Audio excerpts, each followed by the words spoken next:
আমার ভাইরা, আমি আপনাদেরকে জিজ্ঞাসা করি, ওয়াজ কি শোনার উদ্দেশ্য না মানা উদ্দেশ্য? মানা উদ্দেশ্য। অনেক লম্বা লম্বা ওয়াজ করলাম, রাত 11টা 12টা 13টা 14টা পর্যন্ত ওয়াজ করলাম, শুনলাম, মানলাম না। এটা কি আমাদের উদ্দেশ্য?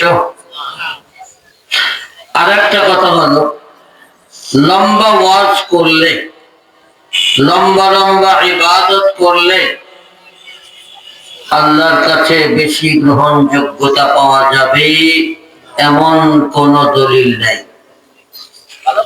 বরং আমার কাছে দলিল আছে, অল্প হোক, অল্প ইবাদত করেন, অল্প আমল করেন, অল্প সময় ওয়াজ করেন, অল্প সময় ওয়াজ শোনেন, কিন্তু ইখলাসের সাথে করেন, ইখলাসের সাথে করেন, তাহলে সেটা অল্প হলেও নাজাতের জন্য যথেষ্ট হবে। দলিল আছে না? বাচ্চারা মুখস্থ করে, আখলিস দীনাকা ইয়াকফিকাল আমালুল কালিল। মানে কি জানেন? অল্প। কালিল মানে অল্প।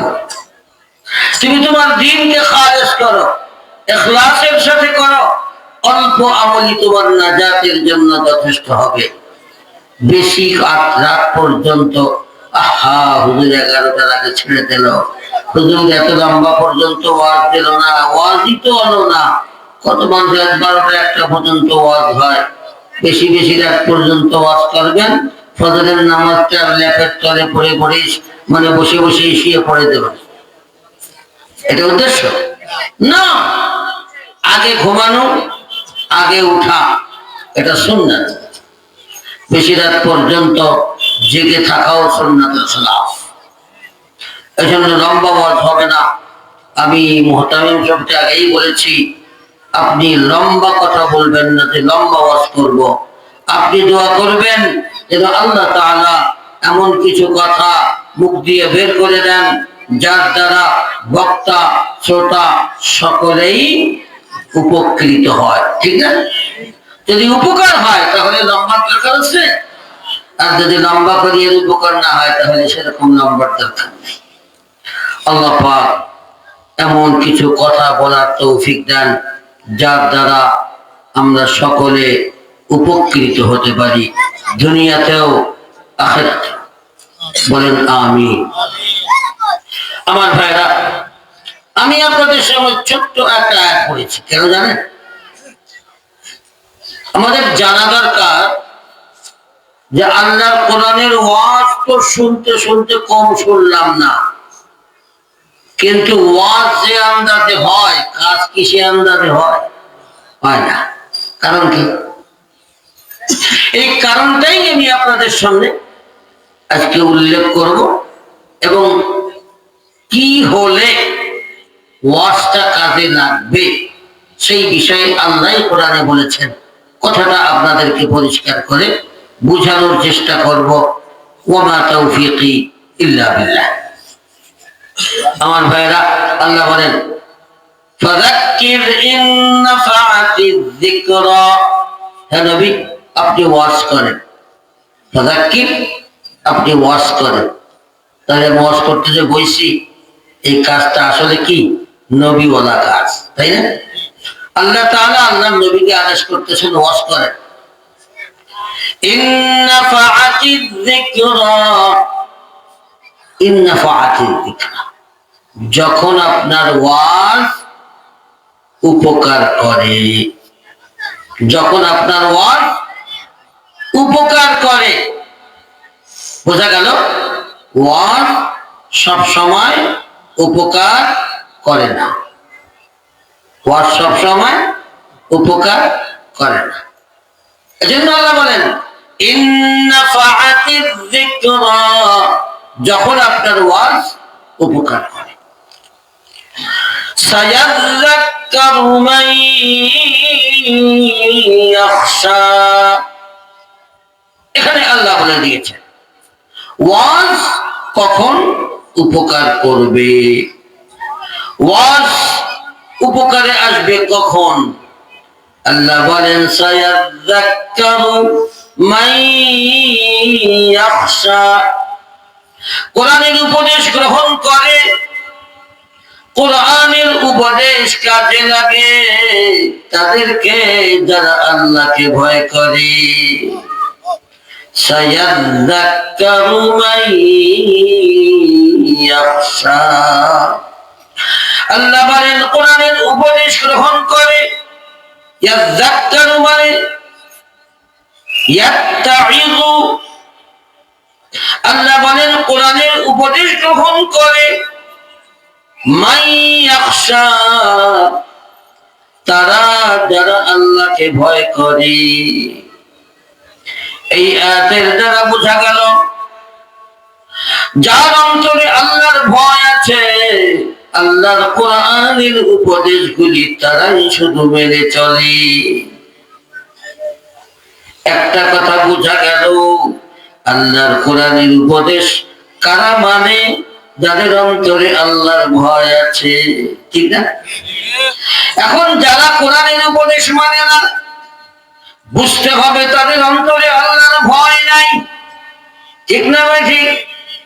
আমার ভাইরা, আমি ওয়াজ শুনি মানি না, কারণ আমার মধ্যে আল্লাহর ভয় নাই। অন্তরে আল্লাহর ভয় সৃষ্টি করতে হবে। আল্লাহ কোরআনের অন্য জায়গা বলেন তাহা মা আনজালনা আলাইকাল কুরআনা লিতাশকা ইল্লা তাযকিরাতাল লিমান ইয়াখশা। হে নবী, আমি এই কোরআন আপনার উপরে এজন্য নাযিল করি নাই যে আপনার দুর্ভাগ্যের কারণ হবে, আপনার কষ্টের কারণ হবে, এজন্য আমি কোরআন নাযিল করি নাই, বরং আমি কোরআন নাযিল করেছি ইল্লা তাযকিরাতাল লিমান ইয়াখশা। আল্লাহ বলেন আমি কোরআন নাযিল করেছি তাদের জন্য উপদেশ হিসাবে যারা আল্লাহকে ভয় করে। এখন মাপার জিনিস হলো কোরআনের উপদেশ, কোরআনের আদেশ নিষেধ, কোরআনের বিধানগুলি মানা আর না মানা নির্ভর করতেছে কার মধ্যে কতটুকু আল্লাহর ভয়। আল্লাহর ভয় যার মধ্যে যতটুকু, সে আল্লাহর কোরআনের উপদেশ মানে ততটুকু। নিজে নিজে নিজের বিচার করতে পারবো যে আল্লাহর ভয় আমার অন্তরে কতটুকু আছে। আমি যদি আল্লাহর বিধানগুলিকে যথাযথ মেনে চলি, বুঝতে হবে আমার মধ্যে আল্লাহর ভয় আছে। আর যদি আমি ঠিক মতো না মানি, মনে রাখতে হবে আল্লাহর ভয় আমার অন্তরে নাই।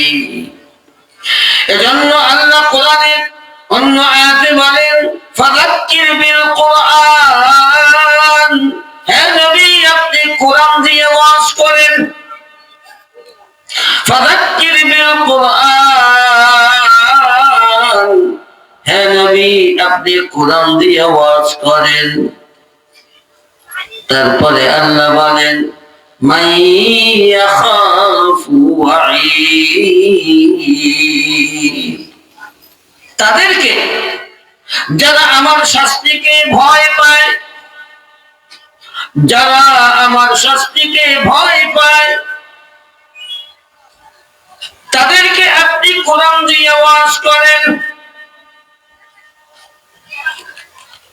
এই আয়াতের দ্বারা আরেকটা কথা বোঝা যায় যে জাহান্নামের আলোচনার দ্বারা, আল্লাহর শাস্তির আলোচনার দ্বারা মানুষের অন্তরে আল্লাহর ভয় পয়দা হয়।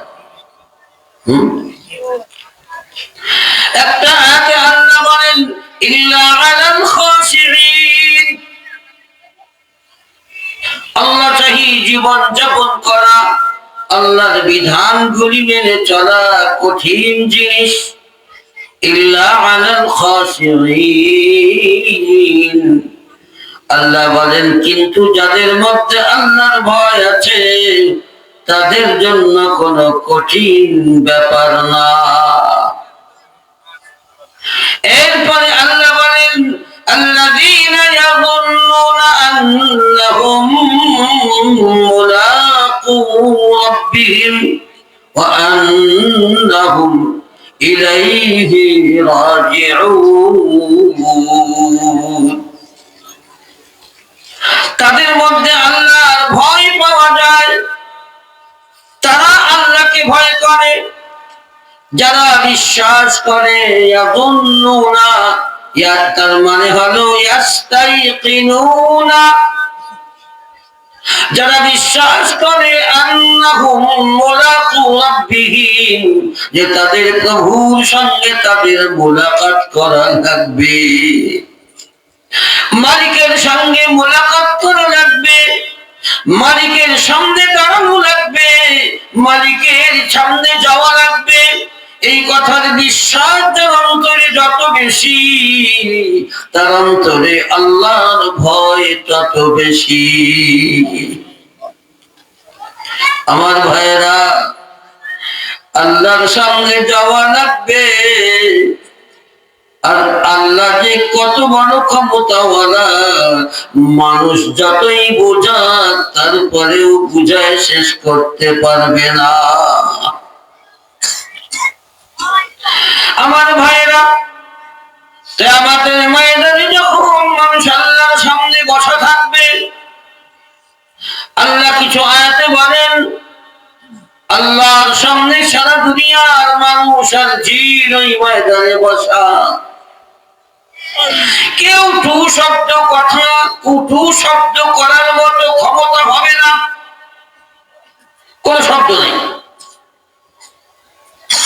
আমার ভাইরা, আল্লাহ বলেন ইয়াউমা ইয়াকুমুর রূহু ওয়াল মালাইকাতু সাফফা, কিয়ামতের ময়দানে আল্লাহ বিচারকের সিংহাসনে বসা, চতুর্পাশে জিবরিল আমিনের নেতৃত্বে ফেরেশতারা কাতার বন্দী হয়ে দাঁড়ানো, ওয়াল মালাইকাতু সাফফা লা ইয়াতাকাল্লামুন, আল্লাহ বলেন কেউ কথা বলার ক্ষমতা রাখবে না, কেউ টু শব্দ করবে না, লা ইয়াতাকাল্লামুন, কেউ কথা বলার ক্ষমতা রাখবে না। ইল্লা মান আযিনা লাহুর রাহমান, আল্লাহ বলেন আল্লাহ যাকে অনুমতি দেবেন একমাত্র সেই কথা বলতে পারবে। আল্লাহ যাকে অনুমতি দেবেন কথা বলার, সেই কথা বলতে পারবে। আবার সাথে সাথে আল্লাহ বলে দিলেন ওয়াকালা সাওয়াবা, আল্লাহ যাকে কথা বলার অনুমতি দেবেন সে তো কথা বলতে পারবে, কিন্তু সত্য ছাড়া মিথ্যা বলার ক্ষমতা কারো থাকবে না। দুনিয়া থেকে চলে যাওয়ার পর কেউ আর মিথ্যা বলবে না। এমনকি কিতাবে লেখে যদি কেউ কোনো মৃত্যু ব্যক্তিকে স্বপ্নে দেখে আর ওই ব্যক্তি যদি কোনো কিছু সংবাদ দেয় তাহলে সেটা সত্য, কারণ সে এখন ধোঁকাবাজি দুনিয়া থেকে চলে গেছে, ওখানে আর ধোঁকাবাজি নাই। আমার ভাইরা, আল্লাহ বলেন কেউ কথা বলতে পারবে না, আর কথা বলার অনুমতি পেলে সত্য ছাড়া মিথ্যা বলতে পারবে না। আমার ভাইরা, আল্লাহ রাব্বুল আলামিনের সামনে সকলকে যাওয়া লাগবে। ও বাবা, বিশ্বাস করো আর না করো, তুমি যেতে চাও আর না চাও, যাওয়া লাগবে, মানো আর না মানো, তোমাকে আল্লাহর সামনে যাওয়াই লাগবে।